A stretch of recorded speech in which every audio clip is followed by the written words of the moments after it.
আমার আম্মা মারা গেছে। সাউথ আফ্রিকা থেকে আসছি। সাউথ আফ্রিকা থেকে আসছেন? জি।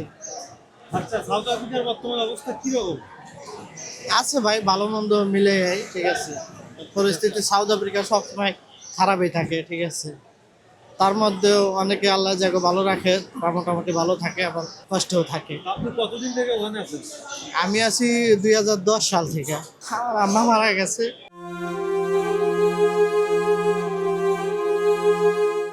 5-7 মাস আগে মারা গেছে। এখন কম বেশি সাউথ আফ্রিকা সম্পর্কে সবাই জানে, ঠিক আছে। তা ভালো মন্দ যার মনে করেন যে ওরকম সাহস আছে, ঠিক আছে, যে না মরণ বাচ্চা হয়ে গেলে আল্লাহর রাতে, ঠিক আছে, সে যাইতে পারে। আর যারা মনে করেন যে না সাউথ আফ্রিকা পরিস্থিতি জানি না, যারা ভীতু, তারা না যাওয়াই ভালো, ঠিক আছে। তারা যে গেল আছে যে 2-1 বছর পরে মনে করেন যে চলে আসবে। সমস্যাটা কি আছে দেখলাম? সমস্যা ওই কালারা সমস্যা করে, বুঝছেন, দেশে কালোরা ওই দেশে তো দালালের মাধ্যমে যায়। বিশেষ করে এই বাংলাদেশে তো মনে করেন যে ওরকম ভিসা প্রসেসিং হয় না, ইন্ডিয়া থেকে হয়। বিজনেস ভিসা দেয় ইন্ডিয়া থেকে, এই দেশ থেকে এখনো ভিসা চালু হয় না। একই অবস্থা, ঠিক আছে। ওই মনে করেন যে যারা যায়, বিশেষ করে আত্মীয় স্বজন যাদের থাকে তারাই যায়, ঠিক আছে। যাই ওখানে প্রথম অবস্থা মনে করেন সবার চাকরি বাকরি করা লাগে, ঠিক আছে। পরে টাকা পয়সা হইলে পরে তারা বিজনেস স্টার্ট করে। সৌদি আরব। সৌদি আরব থেকে আসছেন? জি, আমি তো এখন এই সফর 2 বছর আগে গেছি, 2 বছরের সফর। আর আমি তো অনেক দিন লাগে ওখানে থাকি মদিনা। বর্তমান অবস্থা খারাপ, এমনি বেতনটা কাজ টাজ কম, বহুত কম কাজ, কাজ পাওয়া যায় না, লোকজন অনেক বেকার। আমি লেবার বিষয়ে গেছি। আমি তো গেছি 2001 সালে। আমার এমনিতে 1,20,000 টাকা গেছে। এখন তো 5 লাখ টাকা, 6 লাখ টাকা তো অহরহ হইতেছে, প্রতিদিন হইতেছে।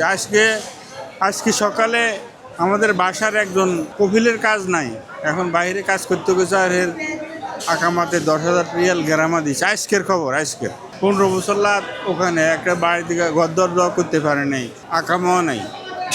এখন বাইরে কাজ করতে যাই, আজকে জরিমানা খাইছে। বাইরে কাজ করাতে এদেশের নিষেধ। কারণ কফিল ছাড়া অন্য লোকের কাজ করতে গেছে, সেখানে সরকারি লোক আকামার মধ্যে জরিমানা করে দিচ্ছে। এ ফোন করে কইছে 10,000 রিয়াল, বাংলাদেশি টাকায় 3.5 লাখ টাকার। এই টাকা কবে শোধ করবো? আজীবনের জিন্দিগি এখানে যাবে। যদি কাজের বিষয়ে যায় তাহলে ঠিক আছে, ফ্রি বিষয়ে যাই কাজ দিব কই নি, কাজ দিত না, বেকার ঘুরাইব বহুত। যদি কাজ দিব কই নেয় তাহলে যাইতে পারে, কিন্তু ফ্রি ভিসা এই সমস্তগুলা কই যদি নেয় তাহলে এই সমস্ত বিষয়ে যাইতো না, নিষেধ করবে। এটা আফ্রিকা মহাদেশ। এখানে 2 বছর ছিলাম।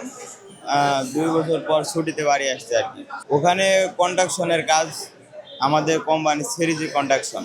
পরিচিত আছিল, পরিচিতর মাধ্যমে গিয়েছিলাম। ওখানে আমার খালু আছে আর কি। ওখানে ভালোই অবস্থা।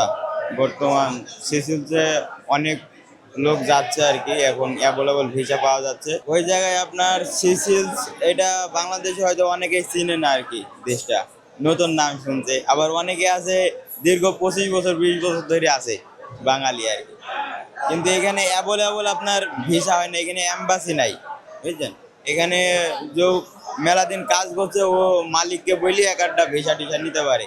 এইভাবে কিছু কিছু লোক যায়, অল্প আছে বাঙালি। অ্যাভেলেবল ভিসা পাওয়া যায় না, এম্বাসি নাই ওই দেশে। তো আশপাশ দেশের ছাড়া অনেক ভালো ওই দেশটা, বেতন ভালো। ছুটিতে বাড়ি আসলে আপনার ভিসা টিকিট সব মালিকের, আপ ডাউন টিকিট মালিকের। আপনার ভিসার কোনো সমস্যা নাই, ভিসা মালিকে বানিয়ে দেবে। ওইটা টাকা পয়সা তো লাগে না, মালিকে নিয়ে যায় সম্পূর্ণ টিকিট, ভিসা খরচ সব মালিকে দেয় আর কি, বুঝছেন। তো আমি খালুকে আমার যেটা খুশি মনে হয়েছিল সেভাবে দিয়েছিলাম আর কি। নতুন যারা যাইতে চাই তাদের উদ্দেশ্যে বলতে চাই যে এই দেশে যাওয়ার জন্য কোনো দালাল ধরা লাগে না, কারণ এই দেশের ভিসা পাওয়া যায় না। এই দেশে যাইতে হইলে এই দেশে পরিচিত লোক থাকতে হবে, মামা খালু চাচা ভাই, পরিচিত লোক থাকতে হবে, তাদের মাধ্যমে যাইতে হবে। তাছাড়া দালালের মাধ্যমে কোনো ভিসা পাওয়া যায় না এই দেশে। দেখা যায় যে দালালের মাধ্যমে প্রতারিত হইলো, তাহলে তো সমস্যা, কারণ অরিজিনাল ভাবে এটা পাওয়া যায় না দালালের মাধ্যমে।